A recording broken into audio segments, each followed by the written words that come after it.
Hey, everybody. It is me again. I am Alviana Brewster. I am the CEO and founder of Black Nurse Entrepreneurs, the premier organization for Black nurses who are interested in launching, building, and growing his or her entrepreneurial endeavors worldwide.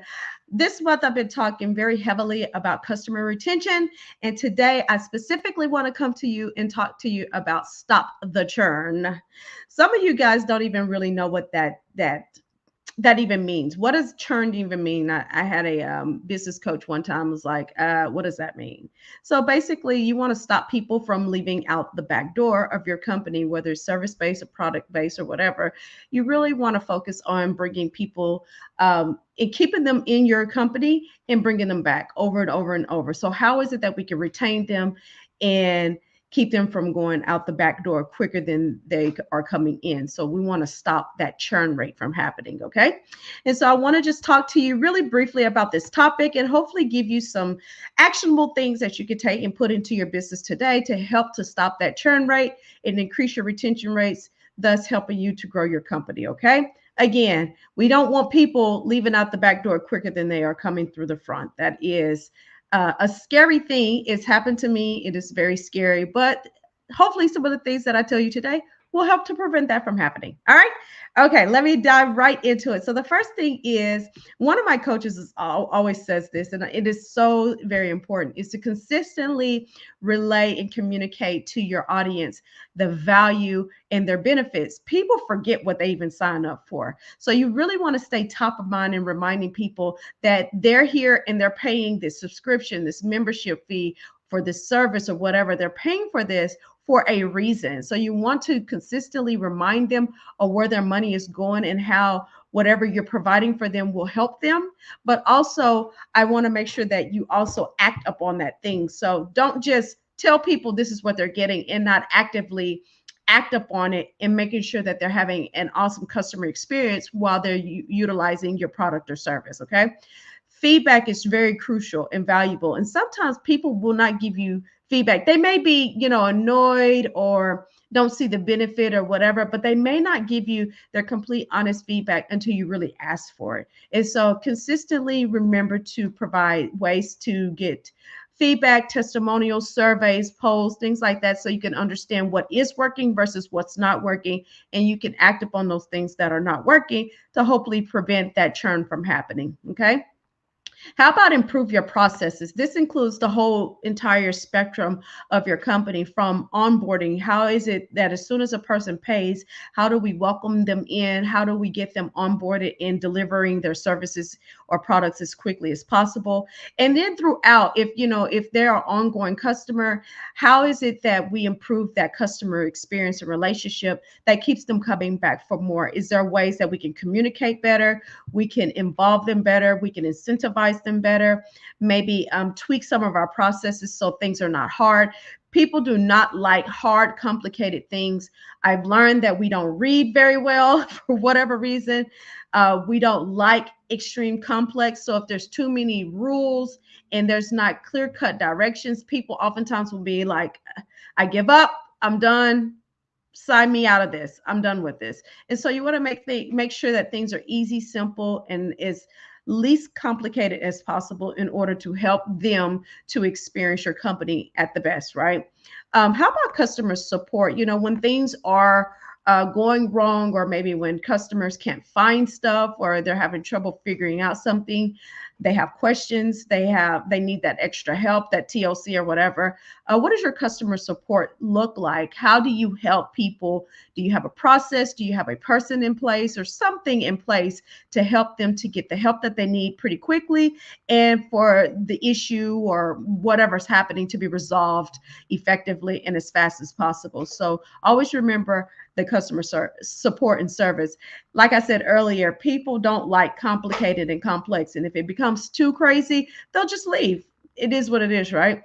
How about engaging regularly? People want to feel loved and appreciated. And people also, I truly believe, they feel like this is my hard-earned money. And if I'm going to spend it with somebody, I want to feel like you really value my time and my money spent within your company. So make sure that you're engaging with them, talking to them, sending them notes, thank you letters to stay top of mind, ask them questions, make sure that they're good. That is so incredibly important. Create a community. You can create a community almost around everything, and a lot of people think that it's only like service-based businesses, but product-based businesses as well, and people who just provide resources. People like to belong, and actually it's a very biblical thing, a very biblical concept of us getting together and coming together, masterminding, helping one another, working together, collaborating, and things like that, because we tend to do better when we are together. Whenever an animal leaves the pack and wanders off, that exposes them to danger. Oftentimes you'll see animals together because that's the safety net. And I believe the same thing applies for human beings. We are better together when we're in a community of like-minded individuals where we can see wins, we can root for each other, we can support one another, we collaborate, we build, we grow, and we just create something special. And first of all, let's go back to community. You guys remember when we were a part of fan clubs and stuff like that, the Swifties, the Beehive, and all of that stuff. People love that identity of being wrapped around a community. Honestly, people will pay and stay in the community just because of the identity. Like, I pay because I am so and so's biggest fan, and they may not even come to half of the meetings or the get-togethers, the concerts, or whatever, but the identity of being surrounded by like-minded individuals and having that exclusive title, exclusivity to this person or to this community or to this thing makes people feel special. So create a community. And plus, another great thing about community is you can watch and listen to what people say in the community. They will tell you their likes and dislikes, and that'll also help you in your business. All right. Loyalty programs. I actually talked about loyalty programs in extensiveness in a prior video. So go check that out. But how can you create a loyalty program that incentivizes and shows your appreciation to those people who are most loyal to your company? What does that look like? That helps to stop the churn because people keep coming back for more. So include that include that loyalty program, rewards programs, things like that, affiliate programs, things like that will help people to keep coming back for more. I mean, think about it. Amazon, there's a reason why we pay that Amazon Prime fee, because we keep coming back for more. We want to stay in Amazon Prime as long as it doesn't get too expensive and they continue to deliver on what they said they were going to deliver on. We will pay that fee. Period. It just is what it is, right? Those exclusive benefits. People love exclusivity again. People love feeling like they're special, that they're getting something that nobody else is getting, or they're getting something worthwhile or even more than what they feel like the value. So a person may say, okay, I'm willing to pay I'm willing to pay $50 for this $100 worth of value that I perceive that I'm going to be getting, but then you tack on some exclusive benefits that makes this thing really valued at $1,000. People will be like, oh, it's a no-brainer to me. Of course I'll pay $50 if I get $1,000 worth of value and exclusive benefits. Of course I will. So think about that as well. I want you to make sure that you're tracking the numbers. And I actually will do another video talking about tracking numbers and behaviors and what kind of KPIs you need to keep monitoring. But you want to make sure that you're just tracking those numbers. Who's leaving, who's engaging, who's interacting, how they're interacting, when are people showing up and stuff like that. And that'll give you an idea of even who is really, really engaged in involved in your product or service, but also those people that may potentially will churn pretty soon. So if you're kind of keeping an eye out on that, then you can potentially reach out to that person and say, hey, how you doing? How can I help you? What do you need? Things like that. And that potentially will help to keep them from churning. All right. And going back to my proactive reach out, sometimes it may be a simple DM, a simple text message, phone call, email, or something like that, to just say, what do you need? I want you to know I thank you for supporting our community. How can I help you? Things like that go really a long way. You want to make sure that you stay competitive. And one thing that I've learned about competition is, especially if you're like one of the first people to do it, you start to get people copycats. I mean, it is what it is. When you're good at what you do, people like it and they want to imitate it, and they believe that they can do it much better or differently. And so you will see that. And I just want you to remember that it is a competitive world. It is a competitive market, and you want to stay competitive within that market. So you do have to pay attention to what's going on, and just stay competitive. provide.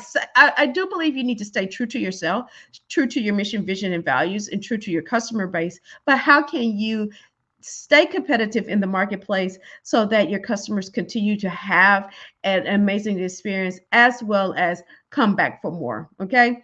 And then I want you to remember to act upon the feedback as you are looking at your numbers, as you're surveying, as you're talking to people and you're engaging with them and stuff like that, you will learn what their likes and dislikes are. And then that'll help you to be able to take your business to the next level.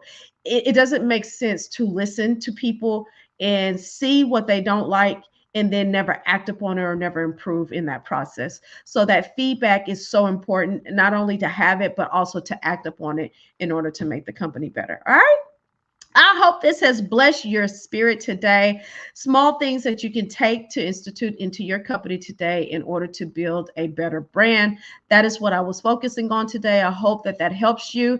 We want to stop the churn. We want to grow your business. I dare not leave without inviting you to become a part of our B&E Elite membership. It is the best way to enjoy B&E from all angles, from our masterminding, networking, collaborating, support, you name it, we kind of do it. Visibility, advertising, things of that nature is what we do in our community. So I invite you to join. Just hop onto the website, www or http://blacknurseentrepreneurs.org. Go check it out. Sign up. We would love to have you. Okay.